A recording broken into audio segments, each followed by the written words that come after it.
Bolivia, cronología del despilfarro, el arte de fundir un país con aplomo revolucionario.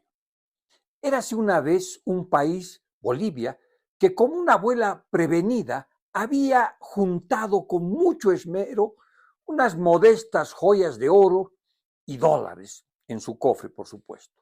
Más de 15,000 millones de dólares en el año 2014-2015. Esto hacían parte de las reservas internacionales del Banco Central de Bolivia. Era una fortuna digna de respeto, resultado de años de bonanza y precios altos de exportación, una situación externa que ayudó al gobierno boliviano a juntar todo este dinero. De esos 15,000 millones de dólares, 13,000 se esfumaron con una ligereza de quien cree que el maná cae del cielo entre el 2014-15 y el año 2023. Todo ese dinero se lo comió un gran agujero negro, que deberíamos conocerlo como el agujero negro del déficit público, del exceso de gastos sobre ingresos del Estado. Entonces, con la misma naturalidad con la que se abre una heladera a medianoche, el gobierno puso el ojo ahora en los ahorros privados. Se gastó los 15,000 millones de dólares, no contentos con eso. Dijeron, hay dolarachos en el sector privado, en los bancos, 3,000 millones de washingtones de dólares. Y como era una película de presdigitación económica, el Banco Central de Bolivia hizo lo que se llama un swap mágico, un swap de monedas. Entregó bolivianos a los bancos y se quedó con sus dólares. Objetivo declarado, impulsar la producción. Resultado real, vaciar el cofre de la pobre abuela que ya no tenía ni siquiera en su sector privado. Así que entre ahorros públicos y privados, el gobierno del MAS, Morales y Catacora, se dieron un festín de despilfarro de 15,000 millones de dólares. Una hazaña que bien podría figurar en los récords Guinness de gestión absolutamente irresponsable del dinero. Luego, el gobierno de Arce, como si nada hubiera pasado en el pasado, entró en modo matacambio. En febrero del 2023, las reservas internacionales eran un poco más de 3,200 millones de dólares. Y por supuesto, ahí comenzaron a encenderse las luces rojas, indicando pues que había comenzado una brutal raspada de olla. No había dólares para comprar combustibles, no había dólares para importar. Pero aún quedaba un recurso para meterle a la mano, para manosearlo. El oro del Banco Central de Bolivia. Ese oro maravilloso. Un refugio de los prudentes y por tanto presa ideal de los audaces y responsables. Teníamos 44 toneladas en oro de lo que se llama el good delivery, eran lingotes que podían ser vendidos en el exterior. La Asamblea Nacional autorizó la venta de la mitad, bajo la promesa ya habitual de que se resolvería todos los temas del dólar, todos los problemas del diésel con esta venta. Se obtuvieron de la mitad, como 22 toneladas, unos 1.500 millones de dólares.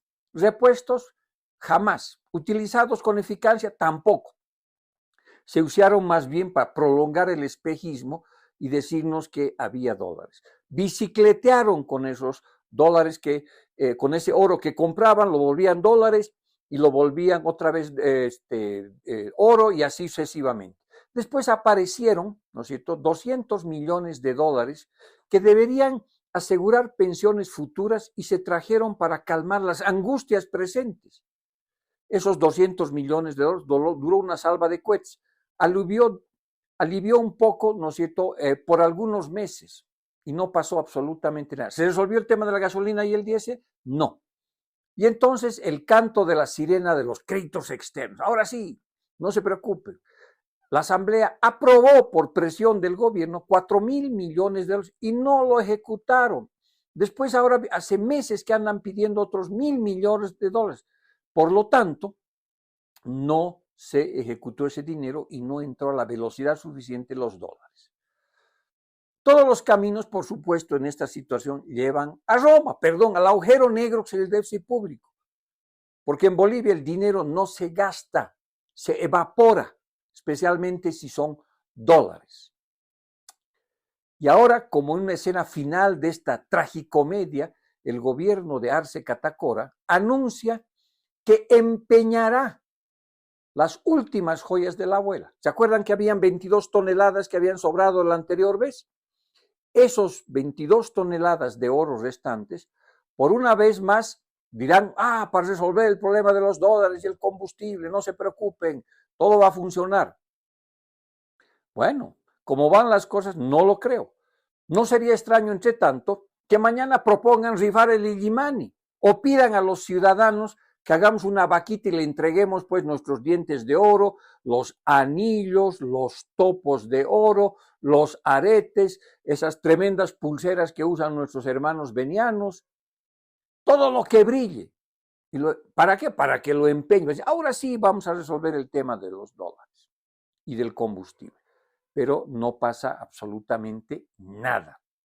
Lo curioso, por no decir grotesco, es que en todo este tiempo a nadie en el poder, a nadie en el gobierno se le ocurre cerrar la cascada de gastos inútiles en empresas públicas, en gastos de una cantidad enorme de gente que trabaja como 600,000 personas, en gastos ineficientes, en inversiones que no funcionan. A nadie se le ocurre. Todo es conseguir más dólares, pero ir por el lado del gasto para cuidar esos dólares o cuidar los bolivianos que ayudarían a comprar dólares, nada. No alcanza para nada. Y el gobierno sigue con esta farra de gastos de un Estado obeso, etilizado, ineficiente y corrupto, y ahora pues como último acto de magia ha decidido poner en garantía las reservas internacionales que están en oro, las últimas 22 toneladas, para conseguir dinero porque está raspando la olla de manera dramática. Una vez más, ¿no es cierto?, se ve cómo el gobierno no maneja de manera eficiente y obviamente esto ya llegó a extremos. Hemos vendido todo el oro, lo hemos empeñado todo el oro, no tenemos un centavo en dólares y por supuesto el gobierno sigue gastando como si nada hubiera pasado aquí.